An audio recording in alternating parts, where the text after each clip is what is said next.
Bonsoir à tous et bienvenue. Canal 32 au cœur du bouchon de Champagne ce soir à Troyes pour un zoom quartier exceptionnel.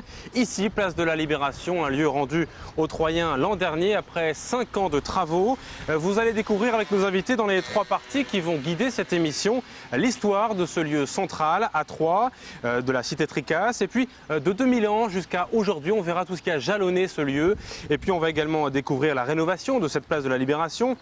La genèse des travaux qui ont été longs, mais vous voyez le résultat est plutôt beau. Et puis les rues adjacentes de ce quartier, ceux qui y vivent et enfin l'avenir de cette place. Mais d'abord, on remonte le temps ensemble, place à l'histoire.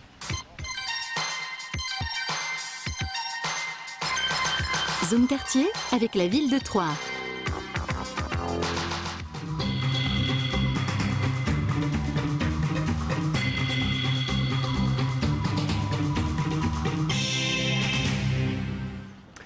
Et pour commencer ce zoom quartier spécial sur l'histoire de la place de la Libération et du quartier adjacent, j'ai le plaisir d'accueillir tout d'abord un passionné d'histoire, passionné de lieux, passionné de Troyes tout court. Dominique Nerf, bonsoir. Bonsoir. Vous êtes notamment l'auteur de ce livre, Histoire et légendes et mystères de Troyes, aux éditions de la Maison du Boulanger. Vous allez nous dire dans un instant les dates qui ont jalonné ce lieu, puisqu'on a fait des fouilles ici, sous nos pieds. Et on va voir que ce lieu est très ancien pour la cité Tricasse. Et puis, à vos côtés, Philippe Riffaut-Longueffet. Bonsoir Philippe. Longueffet, oui. Bonsoir. Vous êtes donc chargé de mission archéologie à la ville de Troyes. En gros, votre rôle, c'est de mettre en valeur tout le patrimoine troyen, c'est bien ça? Notamment, oui. Alors vous nous direz tout ce qu'on a trouvé avec les fouilles sur l'histoire de ce lieu. Alors je le disais il y a un instant, donc la place de la Libération ne s'est pas faite en un jour, elle a été jalonnée de beaucoup d'événements importants. Dominique, qu'est-ce qui a fait son caractère central? D'où vient l'importance pour Troyes de ce lieu où nous sommes ce soir? En fait, c'est un lieu qui s'est développé d'abord à l'époque romaine. Là, Philippe peut nous en parler mieux que moi. Et à partir de là, effectivement, il y a de nombreuses choses qui se sont faites, à savoir que nous avions en face le palais des comtes de Champagne, puis s'est développé ici une abbaye importante qui était Notre-Dame-aux-Nonains et qui a été la plus importante de tout le diocèse. Derrière cela, on a eu effectivement Saint-Jacques, l'église Saint-Jacques au Beau-Portail ou le Saint-Jacques aux Nonains qui était ici. Enfin, il y a de nombreuses choses. Dominique Nerf, qu'est-ce qui était le moment fondateur? Pourquoi est-ce que cette place-là est depuis longtemps un lieu aussi important? Est-ce que c'est la présence de l'eau? Est-ce que c'est la présence... Alors c'est tout d'abord la présence de l'eau. Évidemment, le rue Corday n'est pas pour rien dans l'établissement de ce lieu-là. On a aussi le fait qu'on est à la porte de la tête ou du lieu historique, du cœur historique de la ville. Et donc c'est un lieu qui effectivement s'est développé là. Il aurait très bien pu se développer effectivement, je dirais 50 mètres plus loin. Mais bon, c'est ici que les choses se sont faites et à partir de quelque chose de central, eh bien, les choses ont tourné historiquement. Alors, Philippe Riffaut-Longueffet, l'histoire de ce lieu, elle a été redécouverte, mise au jour avec les travaux de fouilles ici qui ont duré, je crois, 2 années environ, presque 2 ans. Précisément 16 mois qui se sont échelonnés sur plusieurs années, effectivement. Pour construire le parquet, on y reviendra dans les prochaines émissions de ce Zoom Quartier, prochaine partie. Qu'est-ce que ces fouilles ont permis de comprendre et de faire remonter du passé ici? Ces fouilles ont permis de préciser pour les périodes les plus proches de nous les sources documentaires dont nous disposions. Donc ce qui concerne l'abbaye Notre-Dame-aux-Nonains, l'église Saint-Jacques-aux-Nonains, l'église paroissiale, le cimetière attenant à cette église, et puis de découvrir des périodes qui ne sont pas documentées, notamment la période antique. C'est-à-dire qu'à l'Antiquité, il y a plus de 2000 ans, il y avait déjà du monde, il y avait déjà même une vie, et c'était aussi important presque qu'aujourd'hui? En tout cas, c'était important. Il y a eu plusieurs phases d'occupation. La première occupation du site remonte aux alentours des années 20 avant Jésus-Christ. Voilà. Parce que c'était une zone marécageuse qui a été aménagée par l'homme. Et après, plusieurs phases d'occupation durant l'époque romaine se sont succédées. Et le site a été abandonné au IIIe siècle après Jésus-Christ, pour ce qui est de la période antique. La place de l'eau, on en parlait, c'était une zone marécageuse au départ, mais elle était importante. Dominique, ce lieu ici, il y avait notamment un canal qui était de longue date ici, notamment, est commandé par Napoléon, c'est ça?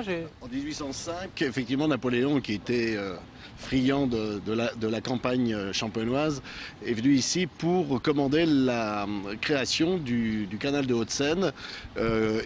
Donc il a fallu effectivement plusieurs années pour créer ce canal qui est arrivé ici avec un port, une halle qui a été remplacée par une deuxième halle, une halle au grain, une halle au blé très importante. Donc effectivement on a eu ici un canal, mais ça s'est créé à partir du rue Corday, c'est-à-dire qu'en fait un petit bras de Seine qui était là et qui a été dévié au fur et à mesure des époques, effectivement, parce que c'était extrêmement marécageux.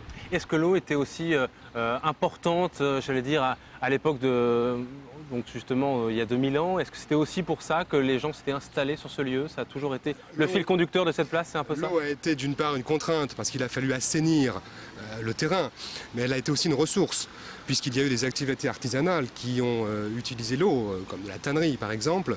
Ce qui est important aussi, ce qu'on a mis au jour, et là on va au-delà des périodes anthropiques, on va au-delà de l'homme véritablement, c'est que la configuration du parking, ce noyau avec cette paroi moulée tout autour, nous a permis de travailler à l'abri des infiltrations. La nappe phréatique n'a pas pu perturber notre travail, et en fait on a trouvé un bras mort de rivière qui est daté des années moins 15 000. Voilà. Donc il y avait de l'eau sur ce site à cette époque. Et donc c'est ce qui a fait un petit peu son élément prédominant. Alors l'eau a aussi été un danger pour la place Dominique, hein, ça fait partie d'une date importante, 1910. C'est l'inondation à Troyes, et là c'est une date qui a marqué ce lieu aussi. C'est une date qui a marqué ce lieu, comme d'ailleurs une grosse partie de la ville d'ailleurs. Hein. Et effectivement qui a été d'ailleurs après à l'origine de grandes décisions qui se sont prises postérieurement, et à savoir peut-être la création, enfin pas peut-être, certainement la création des lacs, mais effectivement en 1910 on peut considérer que l'eau était à peu près à la hauteur des allèges des maisons ici. Oui. Est-ce que après ces inondations, il y a eu comme un nouveau départ pour cette place? Est-ce que c'est une date aussi importante, une date charnière, 1910? 1910 a été peut-être une... Oui, parce qu'on a reconstruit beaucoup de choses, et en particulier, d'ailleurs, on a installé derrière, en 1911-1912, on a réaménagé la place, on a installé le rapt de Sucheté. Alors pour ceux qui ne le savent pas, c'est la statue qui est à quelques mètres de nous, hein, cette copie de statue en marbre d'ailleurs. Oui, parce qu'en fait, au départ, elle était en bronze, et on a utilisé, enfin en 1942, les Allemands l'ont réquisitionné pour en faire 870 kg d'obus. Donc c'est une copie qui est là, mais qui a été redonnée par la ville de Paris en 1949. C'est une copie en marbre blanc, oui. C'est une place aussi qui a subi non seulement les inondations, mais également les incendies, c'est ça, en 1892? Absolument. La préfecture, devenue préfecture en 1795, le bâtiment ici a donc brûlé, et puis on a profité de ça pour modifier et agrandir la préfecture. Oui, effectivement. Est-ce que Philippe Riffaut-Longuepée, cette place, selon vous, elle a joué un élément moteur dans la cité Tricasse? Elle était un vrai lieu de rendez-vous autrefois, dans les centaines d'années qui nous ont précédé? Au Moyen-Âge, c'était le cœur de la cité. C'était celui de l'autre côté de l'actuel bassin de la préfecture, donc du rue Corday à l'époque, il y avait le palais des comtes de Champagne et la collégiale Saint-Étienne. Et ici, il y avait l'abbaye Notre-Dame-aux-Nonains. Et puis juste à côté... Qui n'existe pas, hein, rappelons-le, qui n'existe plus. Qui a été détruite à la Révolution. Et juste à côté, il y a Saint-Urbain. Donc vous imaginez ce que ça représentait à l'époque. Le pouvoir temporel et le pouvoir spirituel se trouvaient concentrés dans cette place. Ah ben justement, on va terminer avec ce monument absolument magnifique qui est la basilique Saint-Urbain. On la regarde, elle est derrière vous, Philippe. Cette basilique, Dominique, elle date de quand précisément, le début de sa construction, parce qu'elle s'est construite sur...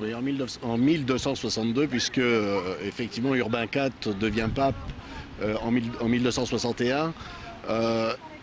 Donc elle a été en fait elle a fini d'être construite, la première partie a été construite jusqu'en 1286, inaugurée un siècle plus tard, pour dire que ça n'a pas été facile, on va dire. C'était long à financer, oui, compliqué. Pas simplement, il y a eu beaucoup de soucis d'ailleurs entre les nonnes, enfin ou les sœurs de Notre-Dame-aux-Nonains et ensuite la volonté papale de faire un bâtiment important comme celui-là.